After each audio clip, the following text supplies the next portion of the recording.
तो आज तीनों सेनाओं के डायरेक्टर जनरल्स ने प्रेस कॉन्फ्रेंस की और एक बार फिर पाकिस्तान को बेनकाब किया और भारत के सिविल इलाके में मिसाइल और ड्रोन हमले के सबूत दिए।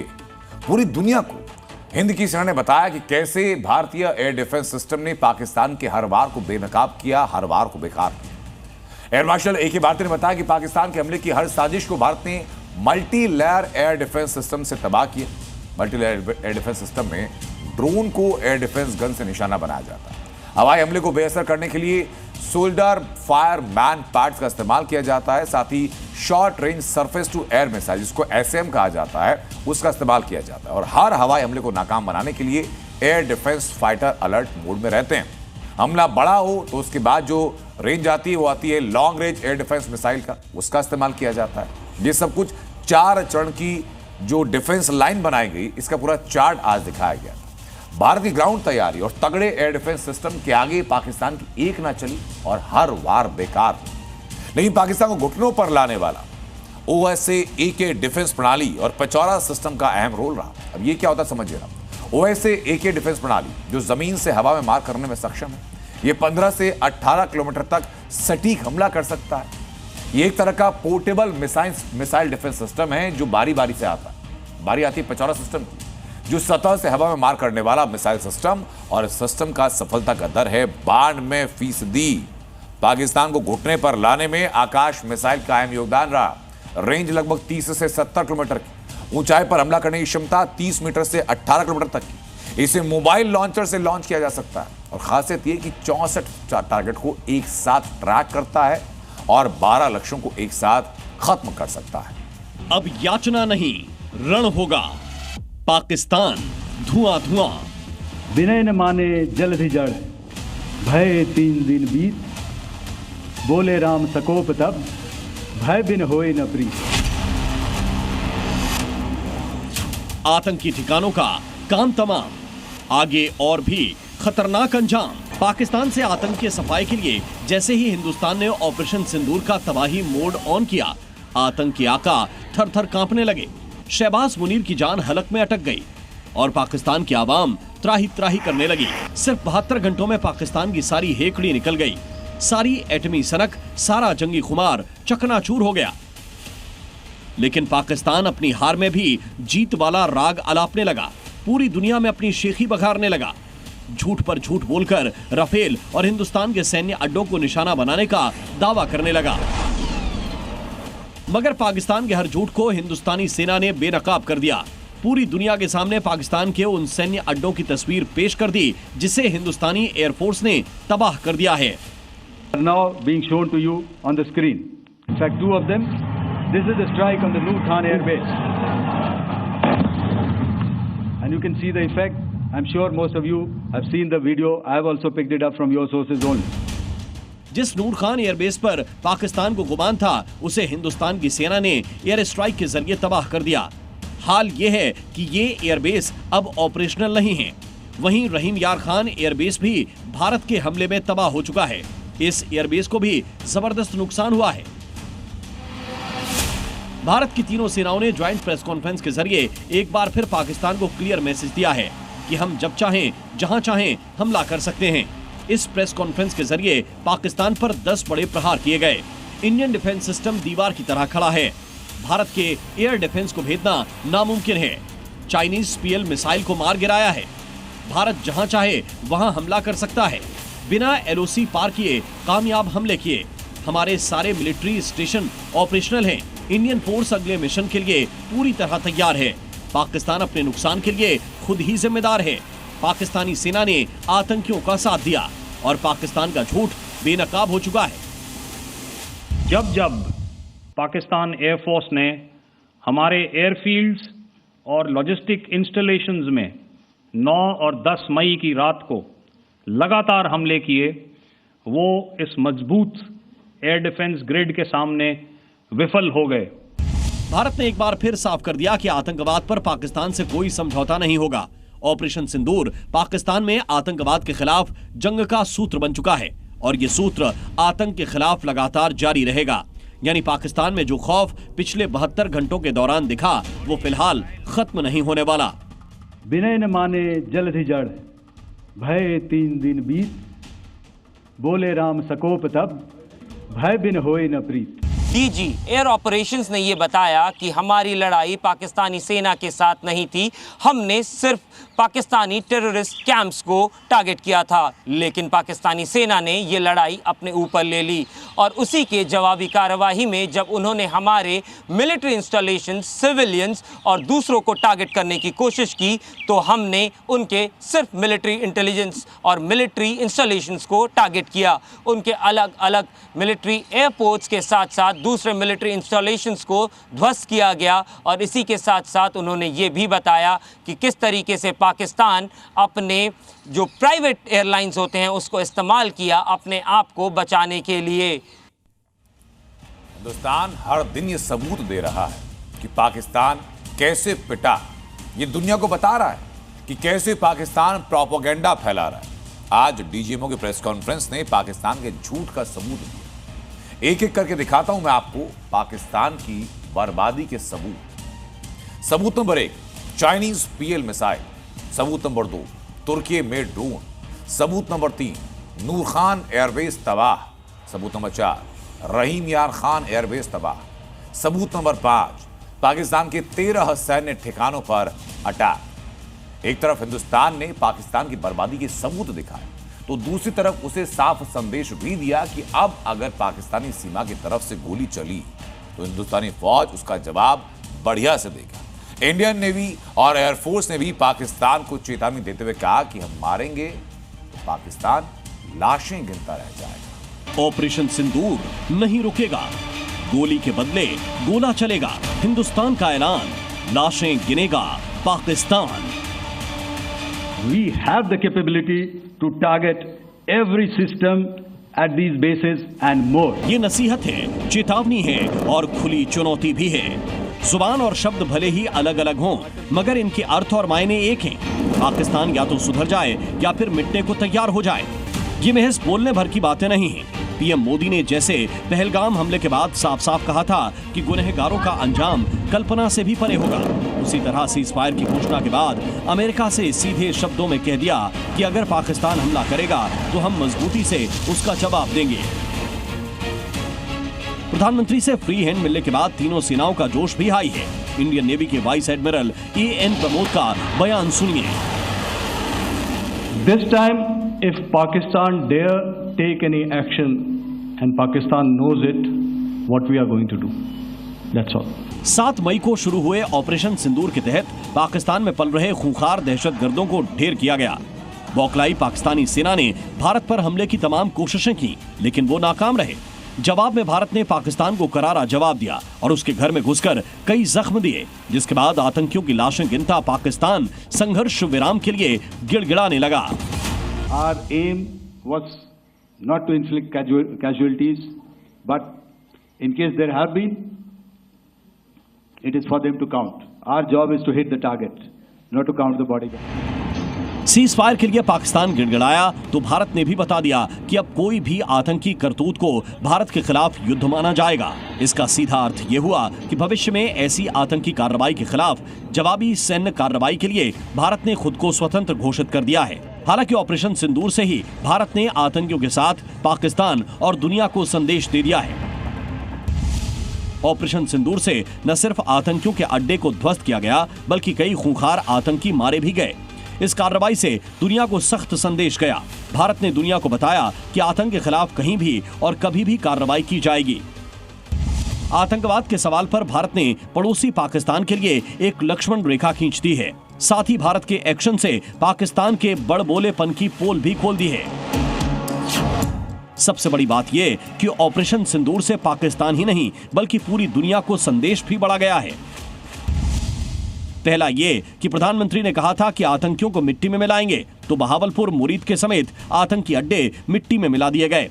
कूटनीतिक संदेश देखा जाए तो भारत ने बता दिया कि सिंधु जल संधि निलंबित रहेगी।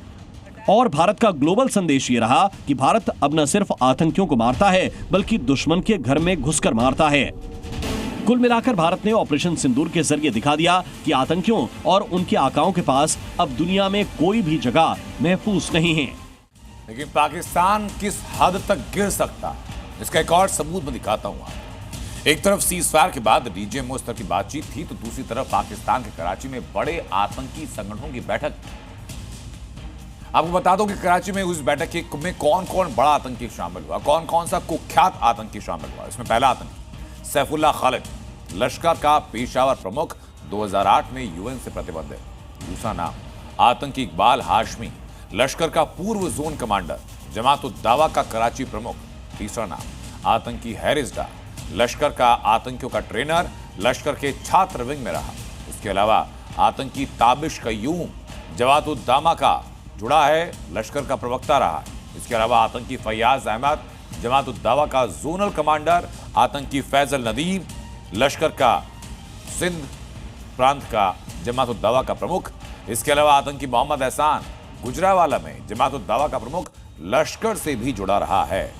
लेकिन सीज फायर के बाद बॉर्डर से सटे इलाकों में कल वो रात थी जब बमबारियां और गोलियों की आवाज नहीं गूंजी। पलायन करने वाले लोग वापस भी लौटे, बाजार खुले, लेकिन इस बीच लोगों ने साफ किया कि पाकिस्तान की फितरत पर भरोसा नहीं किया जा सकता। सीज फायर के अर्थ कितने बदले?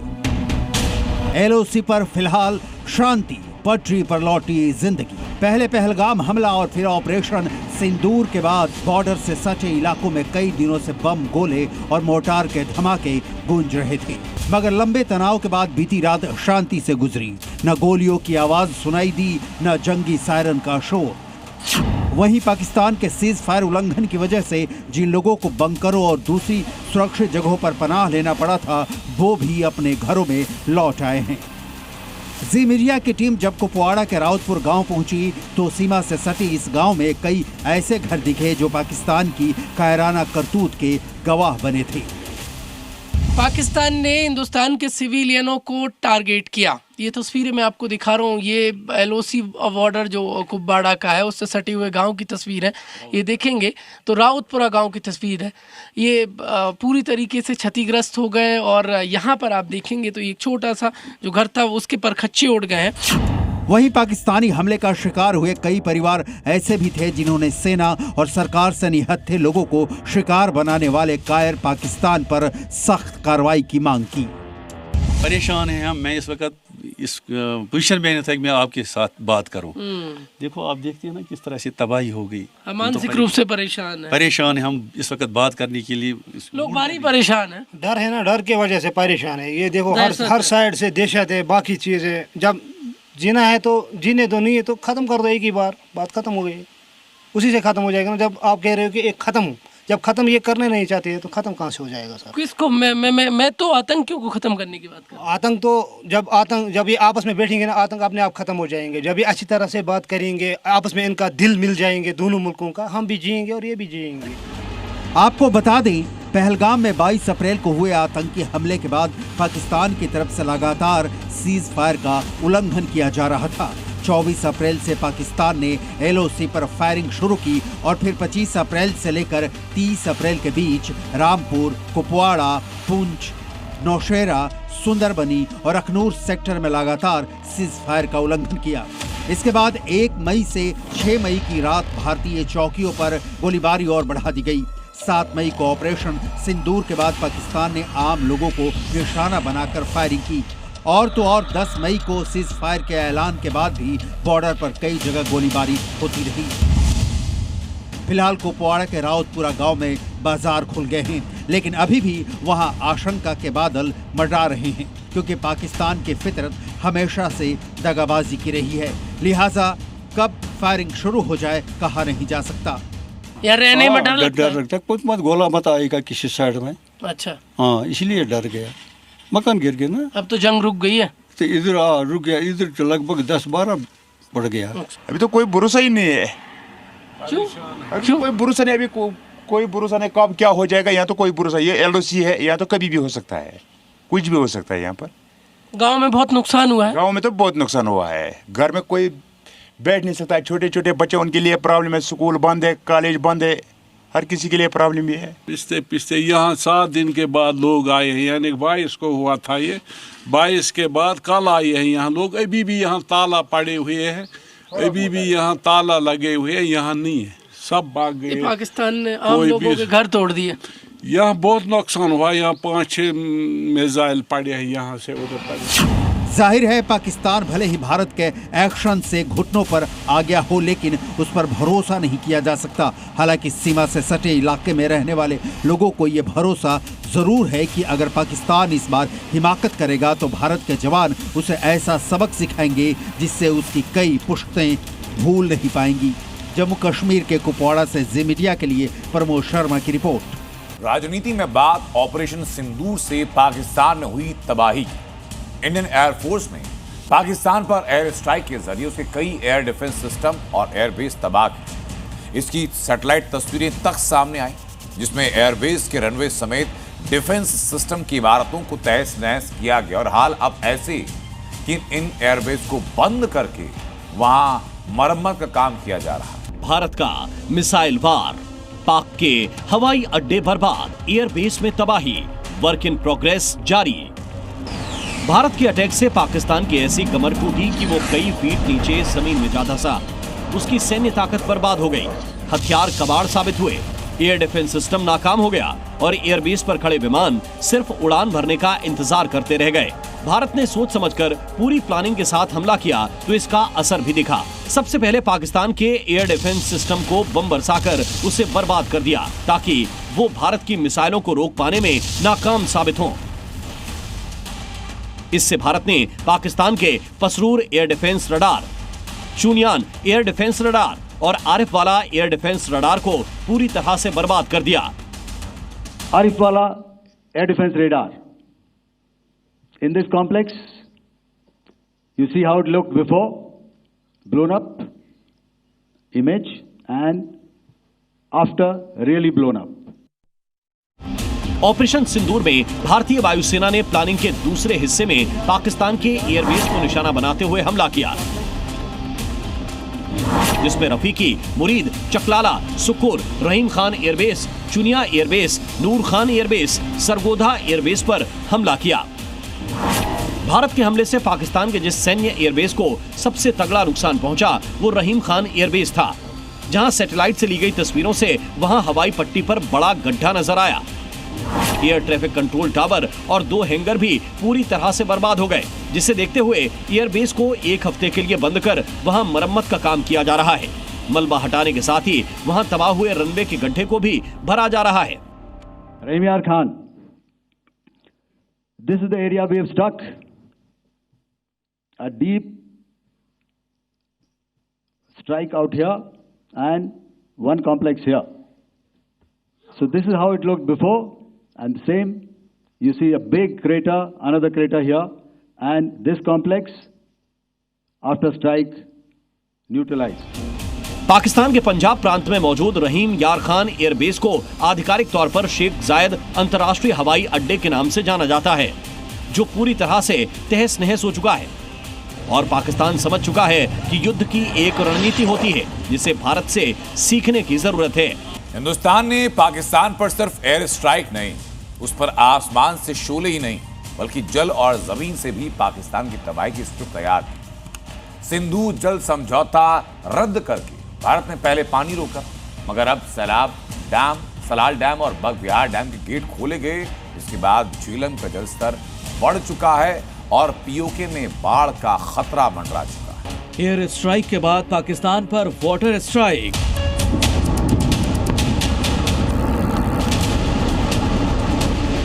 अब पाकिस्तान को डुबाकर मारेगा हिंदुस्तान। भारत पाकिस्तान के बीच सीमा पर सीजफायर का ऐलान जरूर हो गया है, लेकिन आतंकी एक्शन अभी भी जारी है। भारत ने कूटनीतिक और सैनिक दबाव के साथ अब पाकिस्तान पर वाटर स्ट्राइक कर दिया है, यानी अब पाकिस्तान पर ना मिसाइल गिरेगी और ना गोला बारूद बरसेगा, मगर भारत के एक्शन से पाकिस्तान फिर भी मरेगा। दरअसल भारत ने रियासी जिले में चिनाब नदी पर बने सलाल डैम के गेट खोल दिए हैं, साथ ही रामबन जिले में बने बगलिहार डैम के दरवाजे भी खोले गए। भारत ने कई दिनों से इन दोनों डैम के दरवाजे बंद कर रखे थे, जिससे पाकिस्तान की तरफ जाने वाले पानी से सप्लाई बंद थी, लेकिन भारत ने अचानक इन डैम के गेट खोल दिए और लाखों क्यूसेक पानी पाकिस्तान की ओर छोड़ दिया। नतीजा ये हुआ कि पाकिस्तान के कई हिस्सों में बाढ़ का खतरा मंडराने लगा है। इन तस्वीरों में देखिए, चिनाब नदी पर बने सलाल डैम के गेट खोले जाने से पाकिस्तान की ओर जाने वाले पानी का प्रवाह तेज हो गया है। वहीं रामबन में Baglihar hydro electric power project dam के भी गेट खोल दिए गए हैं, जिससे पानी की उफनती धारा पाकिस्तान की ओर रुख कर चुकी है।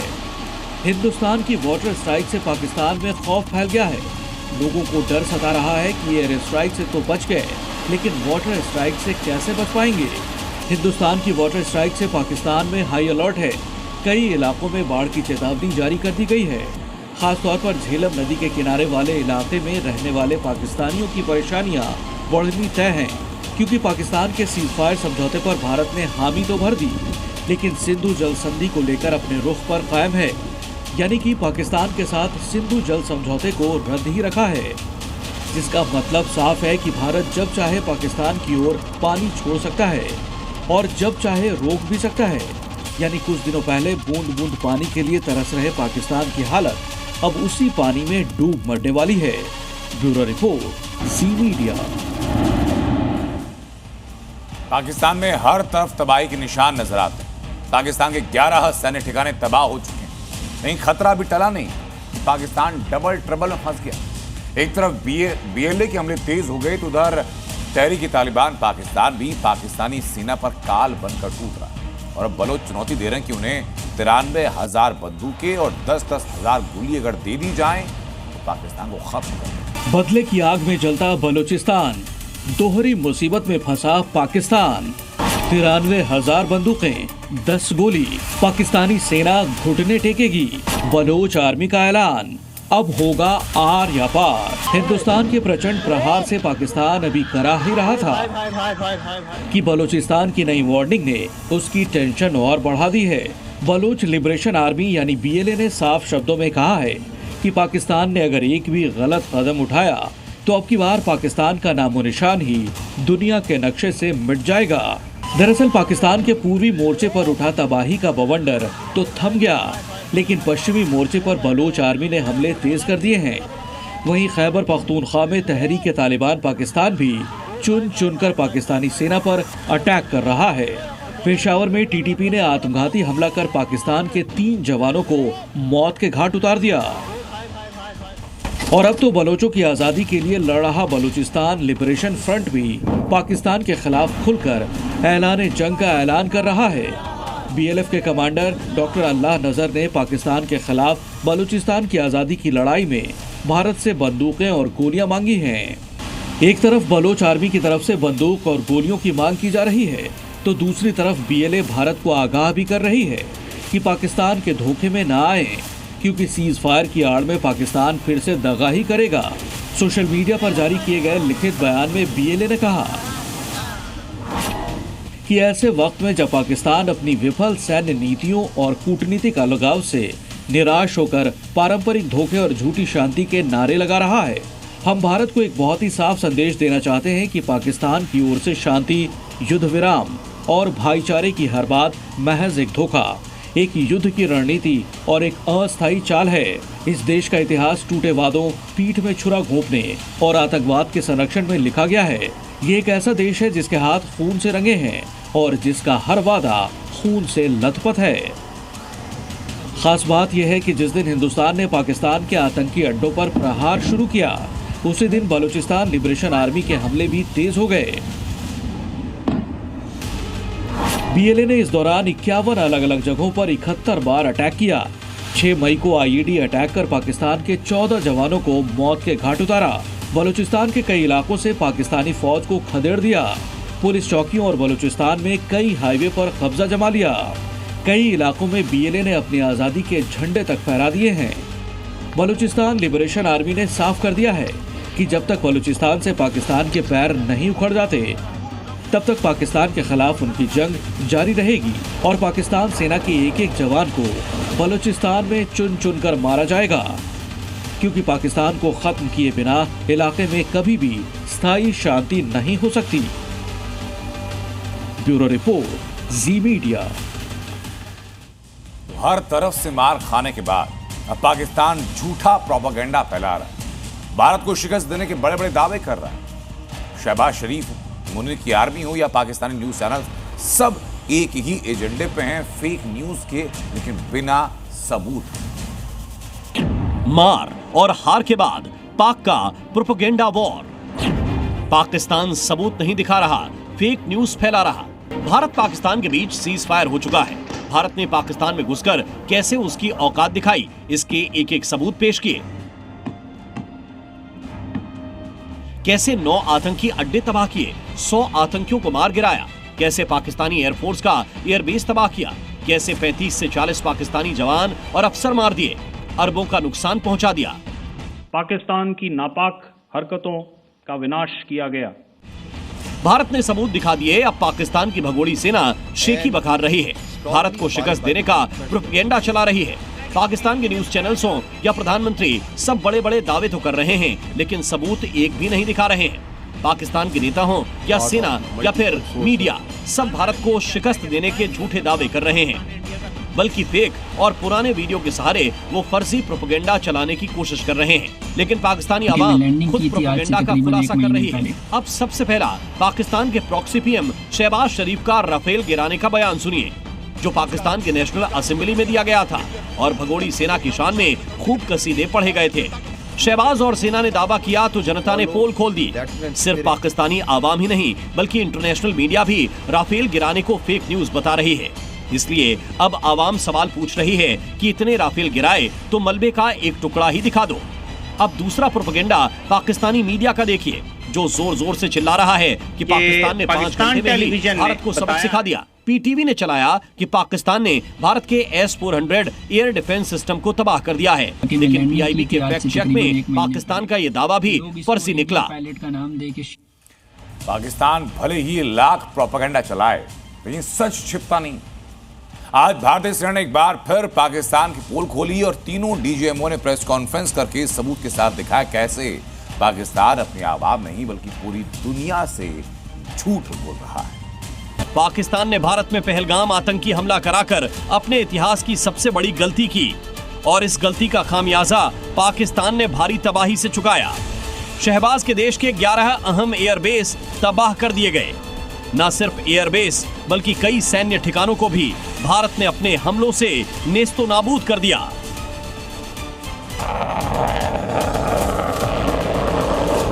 भारत ने आकाश एयर डिफेंस सिस्टम का इस्तेमाल कर पाकिस्तान को न सिर्फ घुटनों पर ला दिया, बल्कि ऐसी हालत कर दी कि उसे भारत और दुनिया के सामने सीज फायर के लिए गिड़गिड़ाना पड़ा। हमने अपनी एयर डिफेंस की पूरी तैयारी पहले से ही कर ली थी। हमारी इन्वेंट्री में शामिल counter manned aerial systems, electronic warfare के साधन और एयर डिफेंस वेपन्स का इंडियन एयरफोर्स के इसी प्रकार के सिस्टम्स के साथ एक अनोखा मिश्रण किया गया।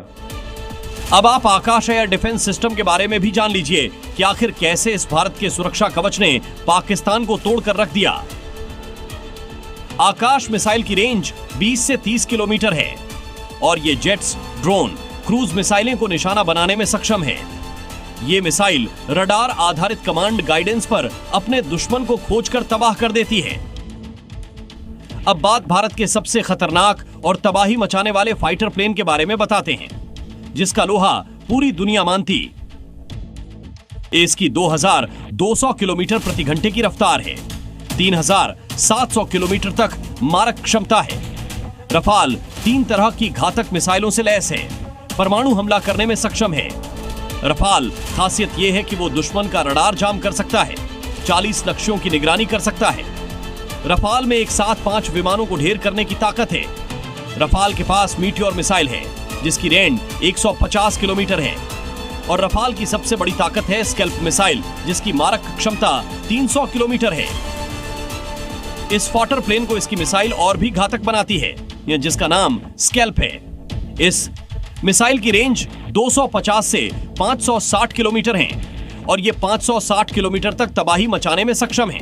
इसका मिसाइल का वजन 1300 किलो है। इसकी स्पीड 1000 किलोमीटर प्रति घंटे है।